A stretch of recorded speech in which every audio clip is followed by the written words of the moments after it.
ज्या छत्रपती शिवाजी महाराजांनी 18 पगड जातीला सोबत घेऊन कार्य केलेलं आहे, 18 पगड जातीला सोबत घेऊन काम केलेलं आहे आणि जगामध्ये, मी महाराष्ट्र किंवा भारत म्हणत नाही, तर जगामध्ये छत्रपती शिवाजी महाराजांसारखा दुसरा राजा नाही. तर अशा छत्रपती शिवाजी महाराजांचं स्मारक मध्यरात्री बसवण्याची आपल्याला कुठलीही गरज नाही आहे. आपल्याला जर स्मारक बसवायचं तर वाजत गाजत आपण चांगल्या ठिकाणी बसवू शकतो. नमस्कार, लय भारीमध्ये आपल्या सगळ्यांचं स्वागत. एक गंभीर प्रकार समोर आलेला आहे.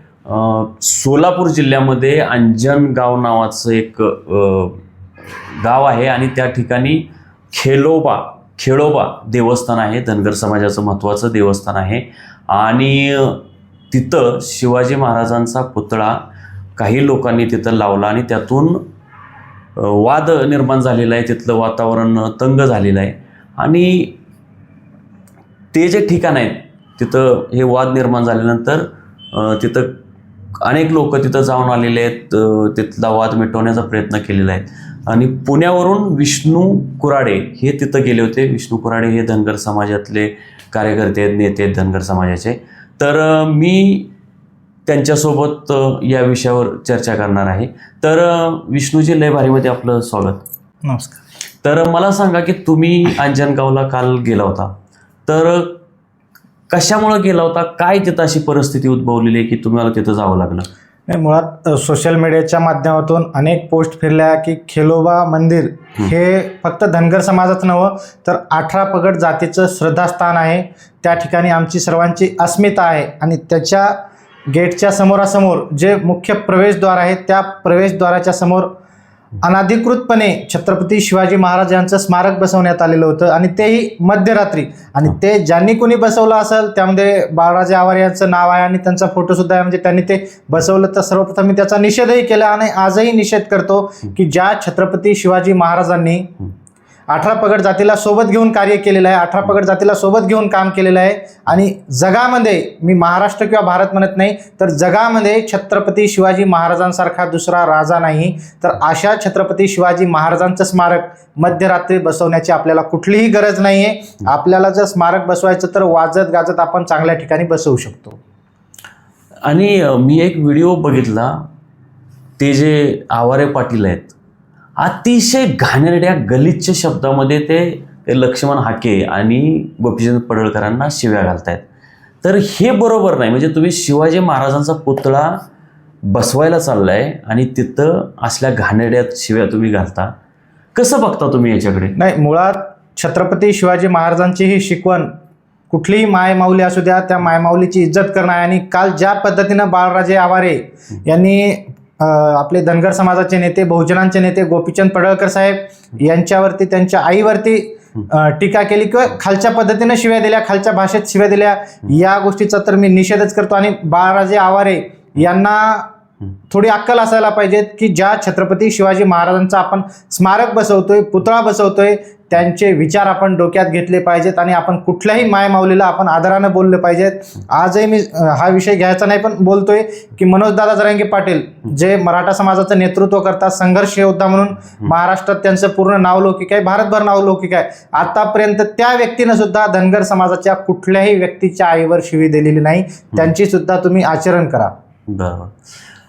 आता मला सांगा की तुम्ही तिथं काल गेला होता, तर मग काय तिथं पाहायला मिळालं? तुम्ही तिथं म्हणजे काय चर्चा झाली? मुळात त्या ठिकाणची जी वस्तुस्थिती आहे की जे आपलं देवस्थान आहे खेलोबा देवस्थान, आणि तिथले जे आपले फरांडे बाबा आहेत, जे की आपण सर्वच त्यांना देवच मानतो, आणि फरांडे बाबा त्या ठिकाणी उपोषणाला बसल्याच्यानंतर साहजिक आहे आमच्याही वेदना किंवा आमच्या डोळ्यात अश्रू साहजिक आहे की आपला देव जर उपोषणाला रोडवर उपाशी तापाशी बसत असेल तर आमच्याही भावना ह्या तीव्र स्वरूपाच्या होत्या. त्या ठिकाणी काही मराठा समाज बांधव होते, आमदार अभिजित पाटील सुद्धा होते, SP साहेब होते. सर्व एकत्र बसल्याच्या नंतर सर्वांनी सांगितलं की जी काही जागा असेल त्या जागेत जर स्मारक येत असेल तर आम्ही निश्चितपणे काढायला तयार आहोत. आणि फरांडे बाबा यांचं पण म्हणणं होतं की त्या जागेतच स्मारक येते, मग जर जागेत स्मारक येत असेल तर ते काढायला तयार होते. मराठा समाज बांधवांसोबत चर्चा झाली, आपले अनेक धनगर समाज बांधव होते आणि फरांडे बाबाच्याही हा कानावर विषय टाकला. त्यांनी म्हटलं जर काढायला तयार असतील तर काही अडचण नाही, पण जे म्हणजे हे बाळराजे आवारे जसा नालायक आहे तसाच आपल्याही समाजातला लक्ष्मण हाके हा सुद्धा नालायक आहे. कारण जाणीवपूर्वक त्यांनी म्हणजे विषय कुठला आहे की छत्रपती शिवाजी महाराजांचं स्मारक हे स्थलांतरित करण्याचा.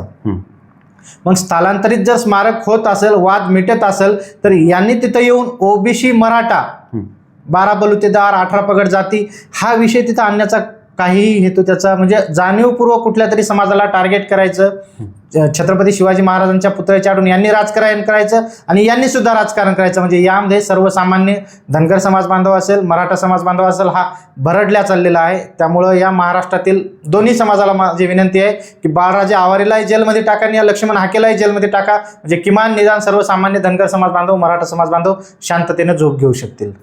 तुम्ही लक्ष्मण हाके यांच्याविषयी सुद्धा म्हणजे नाराजी व्यक्त केली, तर त्यांनी काय तिथं नक्की काय चूक केली होती? तुम्ही तुमच्या समोर तुम्ही बघितलं का तिथं? मी माझ्या समोर ह्या गोष्टी घडलेल्या आहेत. जर मराठा समाजाचे काही तरुण ज्यांनी तिथं स्मारक बसवलेलं आहे ते जर म्हणत असतील की स्मारक आमची हलवण्याची तयारी आहे, स्मारक आम्ही कुठेही स्थलांतरित करू, काही अडचण नाही, फक्त लक्ष्मण हाकेने आमच्या जातीवर शिव्या देऊ नये. आणि त्यांची ही मागणी योग्य आहे. त्यांच्या जागी आपण जरी असतो तर आपणही तेच म्हटलं असतं की आमच्या जातीवर कोणीही शिव देणं, कारण प्रत्येकाला स्वतःच्या जातीचा अभिमान स्वाभिमान असतो. पण यांची भाषा तुम्हाला तोडून टाकू, कापून टाकू, मारून टाकू, अभिजित पाटील जे आमदार आहेत त्यांची माय बहीण काढणं, जरांगे पाटलाची माय बहीण काढणं, म्हणजे ह्या शिव्या तुम्ही कशामुळं, जे एखादं वातावरण जर तिथं थांबत असेल, मिटत असेल तर त्या ठिकाणी तुम्ही मिटवण्याचा प्रयत्न करायला पाहिजे होता. पण काल पवनकरवर परभणीहून आले होते, मीही पुण्याहून गेलो होतो, राजू गाडेकर असतील, वाघमोडे साहेब असतील पुण्यातले, आम्ही सर्व एकांत बसल्याच्या नंतर हा विषय पूर्णपणे मिटण्यावर आलेला होता. तर हा विषय वाढवण्याचं किंवा जातीय वळण देण्याचं काम लक्ष्मण हाकेने केलं, त्यामुळे त्यांच्यावर नाराजी आहे.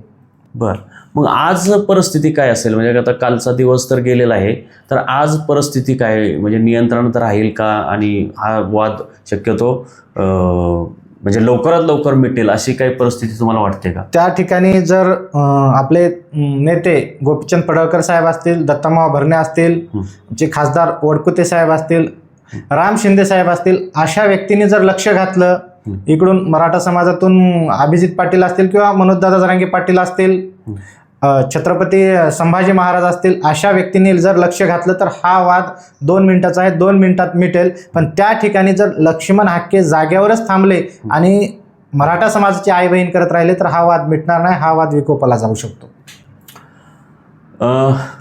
धन्यवाद. तुम्ही ह्या तिथल्या परिस्थितीतले तुम्ही तिथं गेला होता आणि ती काय परिस्थिती आहे ते सांगितली, आणि तुम्ही सांगितलं की ते बाळराजे आवारे त्याने जे मूर्खपणा केला तसेच मूर्खपणा ते लक्ष्मण हाकेसुद्धा करतायत, आणि अशा 2 लोकांमुळे हा वाद चिघळेल, आणि हा वाद चिघळू नये म्हणून मराठा समाजातले आणि धनगर समाजातल्या प्रमुख नेत्यांनी पुढाकार घ्यावा असं तुम्ही आशा व्यक्त केलेली आहे. आपणही आज बघूया की आजच्या दिवसात हा वाद मिटेल आणि 2 समाजामध्ये कुठलीही तेढ राहणार नाही. समाज जरी दोन वेगवेगळे असले तरी शिवाजी महाराजांच्या हे सगळा जो समाज आहे, सगळा 18 पगड समाज आहे, हा सगळा शिवाजी महाराजांचाच आहे. शिवाजी महाराजांमुळे सगळेजण आहेत आणि अख्खा महाराष्ट्रच शिवाजी महाराजांचा आहे. त्याच्यामुळे कुठल्याही जागेत पुतळा लावला शिवाजी महाराजांचा तर अडचण असायला काही कारण नाही, परंतु खोडसाळ लोक काहीतरी खोडसाळपणा करतात आणि शिवाजी महाराजांचं आचरण ज्यांना माहीत नाही ते शिवाजी महाराजांच्या पुतळ्याला हात लावतात आणि पुतळा बसवायला जातात. हे फार वाईट आहे. अगोदर त्यांनी आचरणामध्ये शिवाजी महाराजांना आणावं. आई बहिणींचा शिवाजी महाराज माई माऊल्यांचा किती आदर करायचे हे त्यांनी समजून घेतलं पाहिजे. आणि जर हे समजून घेतलेलं असतं तर शिवाजी महाराजांचा पुतळा लावताना असल्या शिव्यांचा वापर आवारे पाटलांनी केला नसता, आणि त्याच्यानंतर ही 2 समाजातला वाद मिटत असताना हाके जे काही आगीत तेल होत आहेत तेही झालं नसतं. लक्ष्मण हाके हे चांगले नेते आहेत, त्यांनी चांगली चळवळ उभी केलेली आहे, त्यांचं कौतुक करायला पाहिजे. परंतु ती चळवळ अशी विखारी पद्धतीने पुढे नेऊ नये, लोकांच्या डोक्यात विष पेरू नये, त्याच्याऐवजी विचार पेरावेत असं माझंही सांगणं असेल. धन्यवाद.